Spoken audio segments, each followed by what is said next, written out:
ओम श्री गणेशाय नमः। ओम नमो भगवते वासुदेवाय। श्रीमद् भागवत में दशम स्कंद 55वां अध्याय प्रारंभ करते हैं। प्रद्युम्न का जन्म और शंबरासुर का वध। श्री सुखदेव जी कहते हैं, परीक्षित, कामदेव भगवान वासुदेव के ही अंश हैं। वे पहले रुद्र भगवान की क्रोधाग्नि से भस्म हो गए थे। अब फिर शरीर प्राप्ति के लिए उन्होंने अपने अंशी भगवान वासुदेव का ही आश्रय लिया। वे ही काम अब की बार भगवान श्री कृष्ण के द्वारा रुक्मणी जी के गर्भ से उत्पन्न हुए और प्रद्युम्न नाम से जगत में प्रसिद्ध हुए। सौंदर्य, वीर्य, सौशल्य आदि सद्गुणों में भगवान श्री कृष्ण से वे किसी भी प्रकार कम न थे। बालक प्रद्युम्न अभी 10 दिन के भी न हुए थे कि काम रूपी शंबरासुर वेश बदलकर सूतिका गृह से उन्हें हर ले गया और समुद्र में फेंककर अपने घर लौट आया। उसे मालूम हो गया था कि यह मेरा भावी शत्रु है। समुद्र में बालक प्रद्युम्न को बड़ा भारी मत्स्य निकल गया। तदनंतर मच्छों ने अपने बहुत बड़े जाल में फंसाकर दूसरी मछलियों के साथ उस मच्छ को भी पकड़ लिया और उन्होंने उसे ले जाकर शंबरासुर को भेंट कर दिया। शंबरासुर के रसोइये उस अद्भुत मच्छ को उठाकर रसोई घर में ले आए और कुल्हाड़ियों से उसे काटने लगे। रसोइयों ने मत्स्य के पेट में बालक देखकर उसे शंबरासुर की दासी मायावती को समर्पित कर दिया। उसके मन में बड़ी शंका हुई। तब नारद जी ने आकर बालक का कामदेव होना, श्री कृष्ण की पत्नी रुक्मणी के गर्भ से जन्म लेना, मच्छ के पेट में जाना सब कुछ कह सुनाया।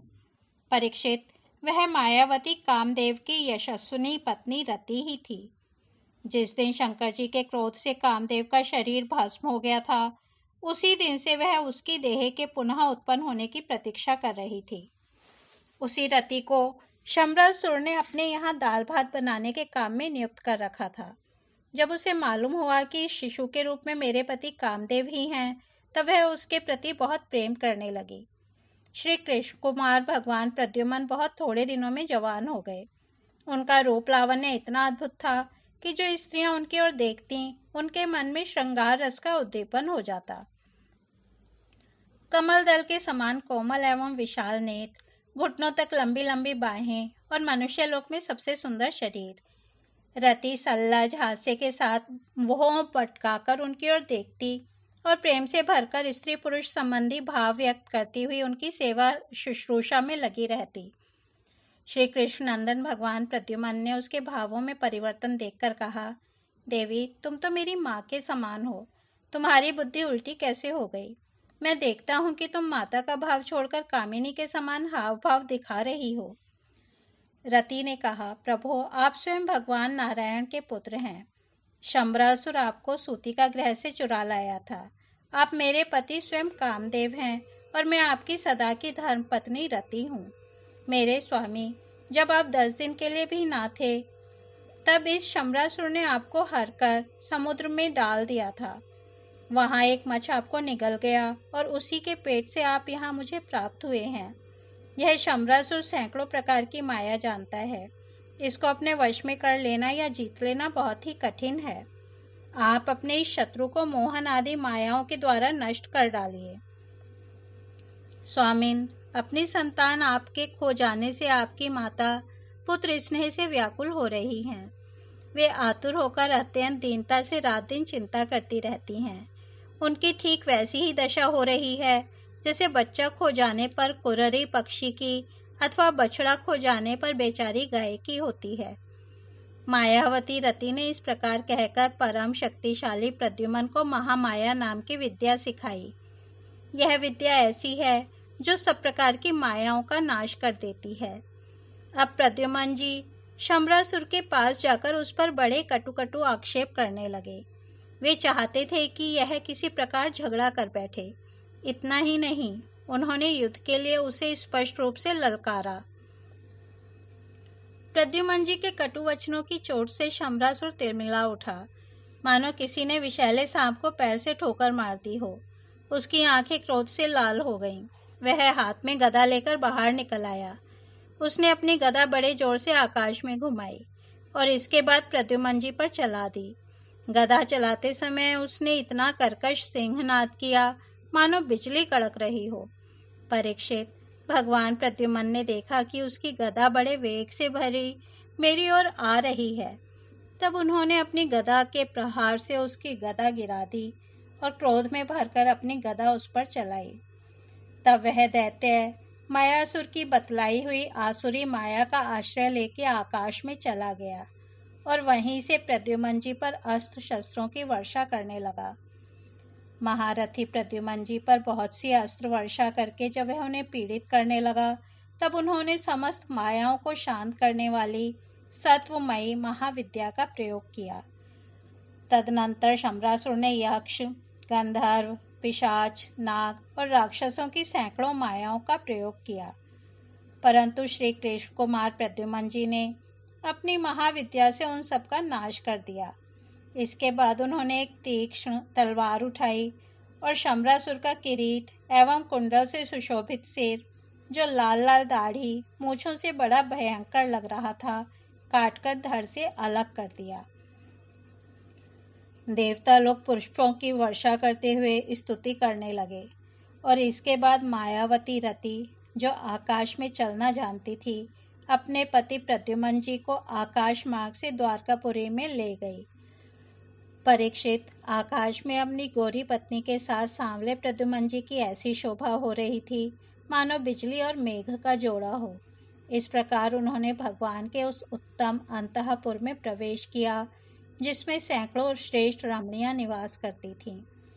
अंतःपुर की नारियों ने देखा कि प्रद्युम्न जी का शरीर वर्षाकालीन मेघ के समान श्याम वर्ण है। रेशमी पीतांबर धारण किए हुए हैं, घुटनों तक लंबी भुजाएं हैं, रत्नारे नेत्र हैं और सुंदर मुख पर मंद मंद मुस्कान की अनूठी ही छटा है। उनके मुखारविंद पर घुंघराली और नीली अलकें इस प्रकार शोभायमान हो रही हैं मानो भौरे खेल रहे हों। वे सब उन्हें श्री कृष्ण समझकर सकुचा गईं और घरों में इधर उधर लुक छिप गईं। फिर धीरे धीरे स्त्रियों को यह मालूम हो गया कि ये श्री कृष्ण नहीं है, क्योंकि उनकी अपेक्षा इनमें कुछ विलक्षणता अवश्य है। अब वे अत्यंत आनंद और विस्मय से भरकर इस श्रेष्ठ दंपति के पास आ गईं। इसी समय वहां रुक्मणी जी आ पहुंची। परीक्षित, उनके नेत्र कजरारे और वाणी अत्यंत मधुर थी। इस नवीन दंपत्ति को देखते ही उन्हें अपने खोए हुए पुत्र की याद हो आई। वात्सल्य स्नेह की अधिकता से उनके स्तनों से दूध झरने लगा। रुक्मणी जी सोचने लगी, यह नर रत्न कौन है? यह कमल नयन किसका पुत्र है?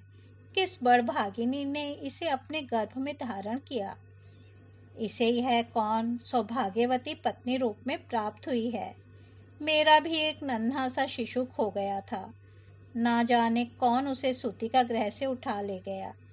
यदि वह कहीं जीता जागता होगा तो उसकी अवस्था तथा रूप भी इसी के समान हुआ होगा। मैं तो इस बात से हैरान हूँ कि इसे भगवान श्याम सुंदर की सी रूपरेखा, अंगों की गठन, चाल ढाल, मुस्कान, चितवन और बोलचाल कहाँ से प्राप्त हुई। हो ना हो यह वही बालक है जिसे मैंने अपने गर्भ में धारण किया था, क्योंकि स्वभाव ही मेरा स्नेह इसके प्रति उमड़ रहा है और मेरी बाईं बाह भी फड़क रही है। जिस समय रुक्मणी जी इस प्रकार सोच विचार कर रही थीं, निश्चय और संदेह के झूले में झूल रही थीं, उसी समय पवित्र कीर्ति भगवान श्री कृष्ण अपने माता पिता देवकी वसुदेव जी के साथ वहां पधारे। भगवान श्री कृष्ण सब कुछ जानते थे, परंतु वे कुछ न बोले, चुपचाप खड़े रहे। इतने में ही नारद जी वहां आ पहुंचे और उन्होंने प्रद्युम्न जी को शम्रासुर का हर ले जाना, समुद्र में फेंक देना आदि जितनी भी घटनाएं घटित हुई थीं, वे सब कह सुनाई। नारद जी के द्वारा यह महान आश्चर्यमयी घटना सुनकर भगवान श्री कृष्ण के अंतःपुर की स्त्रियां चकित हो गईं और बहुत वर्षों तक खोए रहने के बाद लौटे हुए प्रद्युम्न जी का इस प्रकार अभिनंदन करने लगीं मानो कोई मरकर जी उठा हो। देवकी जी, वसुदेव जी आदि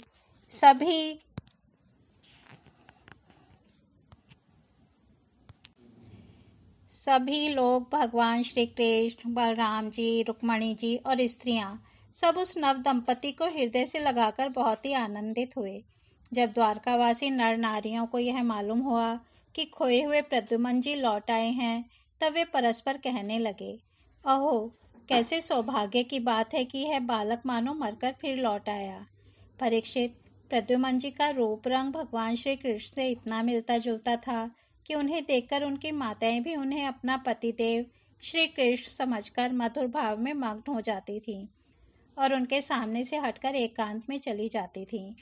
श्री निकेतन भगवान के प्रतिबिंब स्वरूप काम अवतार भगवान प्रद्युम्न के दिख जाने पर ऐसा होना कोई आश्चर्य की बात नहीं है। फिर उन्हें देखकर दूसरी स्त्रियों की विचित्र दशा हो जाती थी, इसमें तो कहना ही क्या है। इस तरह से श्रीमद् भागवत में दशम स्कंद 55वां अध्याय समाप्त होता है। कल हम 56वां अध्याय स्यमंतक मणि की कथा जाम्बवती और सत्यभामा के साथ श्री कृष्ण का विवाह सुनेंगे। तब तक हम यही विराम देते हैं। हरि ओम तत्सत।